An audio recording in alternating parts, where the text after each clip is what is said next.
आर्लेकर जी,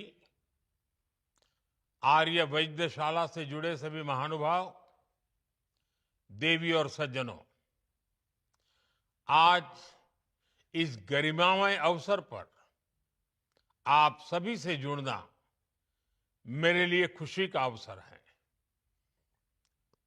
आयुर्वेद को सहेजने,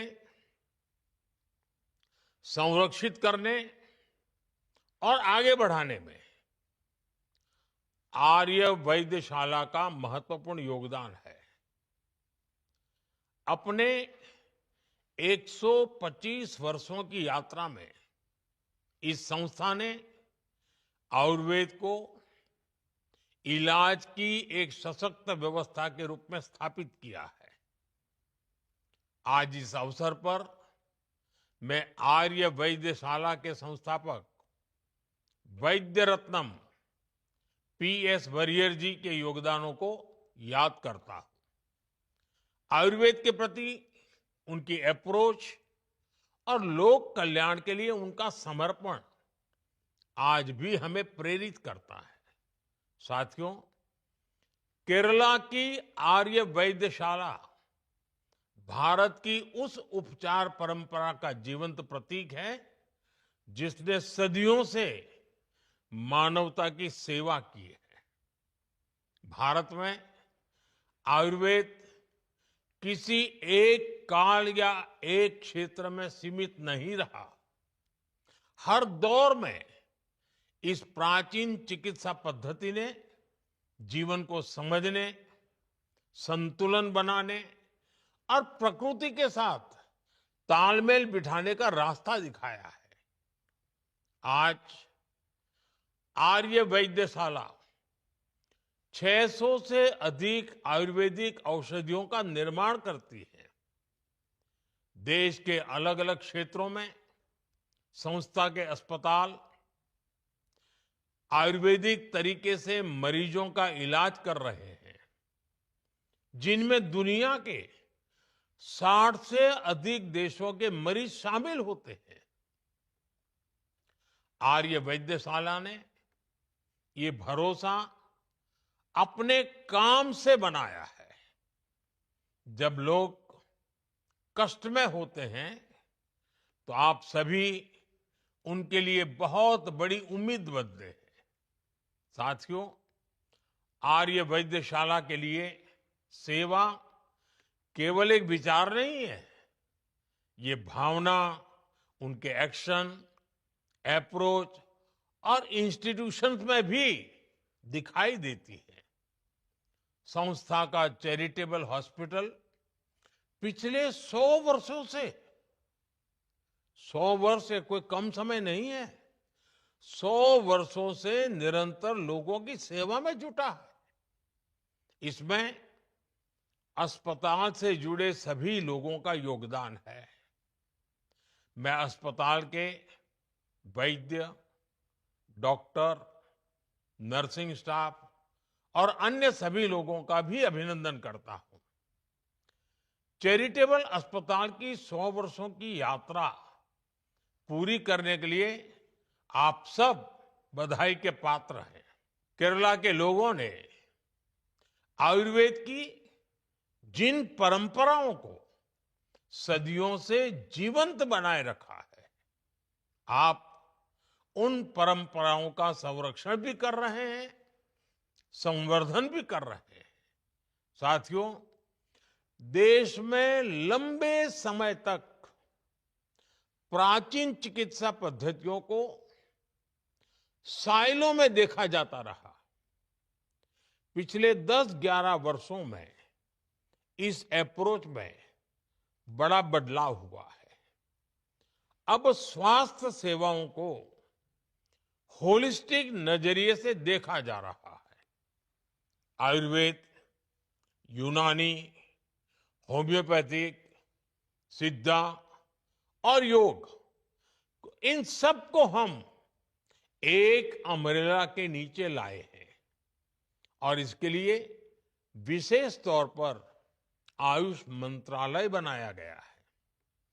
हमने प्रिवेंटिव हेल्थ पर निरंतर फोकस किया है। इसी सोच के साथ नेशनल आयुष मिशन लॉन्च किया गया।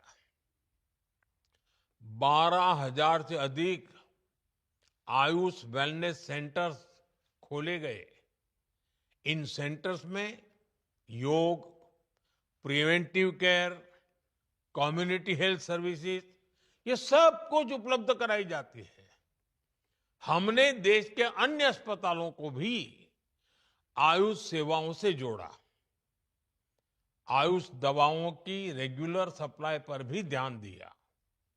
इसका उद्देश्य साफ है कि भारत के परंपरागत चिकित्सा, इस ज्ञान का लाभ देश के कोने कोने के लोगों को मिले। साथियों, सरकार की नीतियों का स्पष्ट प्रभाव आयुष सेक्टर पर दिखाई दिया है। आयुष मैन्युफैक्चरिंग सेक्टर तेजी से आगे बढ़ा है और इसका विस्तार हुआ है। भारतीय पारंपरिक वेलनेस को दुनिया तक पहुंचाने के लिए सरकार ने आयुष एक्सपोर्ट प्रमोशन काउंसिल की स्थापना की है। हमारी कोशिश है कि आयुष प्रोडक्ट्स और सर्विसेज को ग्लोबल मार्केट्स में बढ़ावा मिल सके। इसका बहुत सकारात्मक प्रभाव भी हम देख रहे हैं। साल 2014 में भारत से लगभग 3,000 करोड़ रुपए के आयुष और हर्बल प्रोडक्ट्स एक्सपोर्ट होते थे। वहीं अब भारत से 6500 करोड़ रुपए के आयुष और हर्बल प्रोडक्ट्स एक्सपोर्ट होने लगे हैं। इसका बहुत बड़ा फायदा देश के किसानों को भी हो रहा है। साथियों, भारत आज Ayush based medical value travel के लिए एक भरोसेमंद डेस्टिनेशन के रूप में भी उभर रहा है। इसलिए हमने आयुष वीजा जैसे कदम भी उठाए हैं। इससे विदेशों से आने वाले लोगों को आयुष चिकित्सा की बेहतर सुविधाएं मिल रही हैं। साथियों, आयुर्वेद जैसी प्राचीन चिकित्सा पद्धति को प्रमोट करने के लिए सरकार हर बड़े मंच पर इसे गर्व से आगे रख रही है। चाहे ब्रिक्स देशों का सम्मेलन हो या G20 देशों की बैठक हो, जहां भी अवसर मिला, मैंने आयुर्वेद को होलिस्टिक हेल्थ के माध्यम के रूप में प्रस्तुत किया।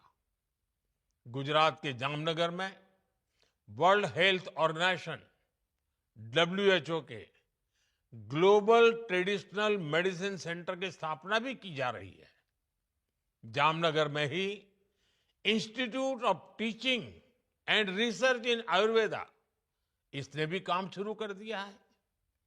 आयुर्वेदिक दवाओं की बढ़ती मांग को पूरा करने के लिए गंगा नदी के किनारों पर औषधीय खेती को भी बढ़ावा दिया जा रहा है।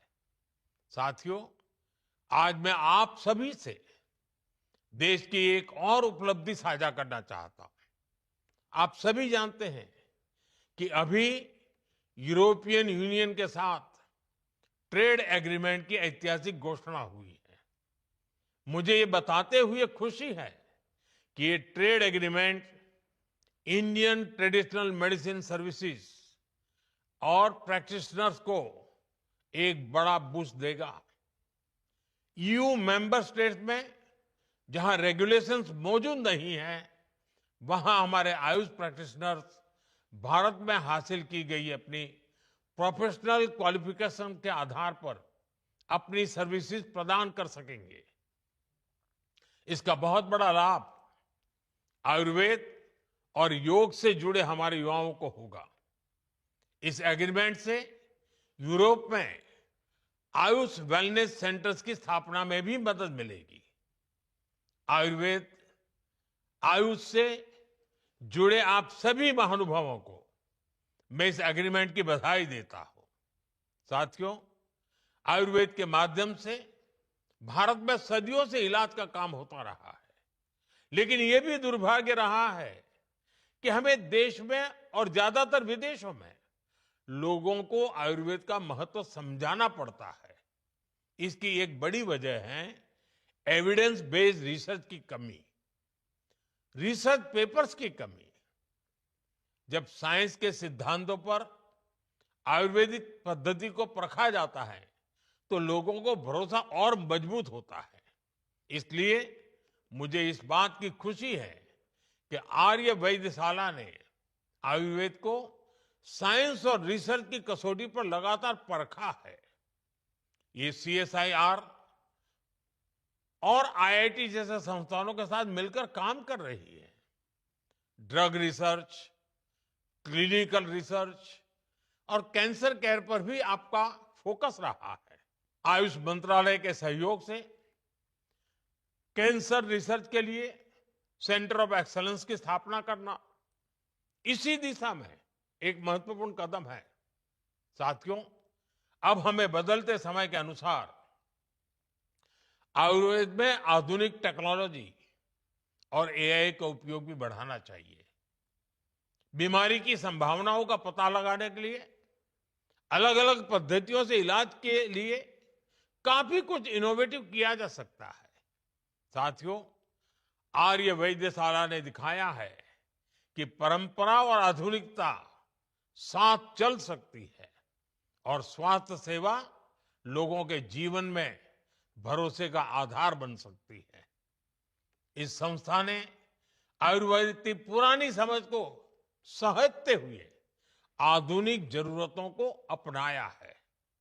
इलाज को व्यवस्थित बनाया गया है और मरीजों तक सेवाएं पहुंचाई गई हैं। मैं आर्य वैद्यशाला को इस प्रेरक यात्रा के लिए फिर से बधाई देता हूं। मेरी कामना है कि यह संस्था आने वाले वर्षों में भी इसी समर्पण और सेवा भावना के साथ लोगों के जीवन को बेहतर बनाती रहे। बहुत बहुत धन्यवाद। नमस्कारम। केरल के कोट्टल में आर्य वैद्यशाला चैरिटेबल हॉस्पिटल के शताब्दी समारोह के समापन के अवसर पर प्रधानमंत्री ने अपने संदेश में कहा कि भारत की परंपरागत चिकित्सा शैलियों के बिखराव को एकत्र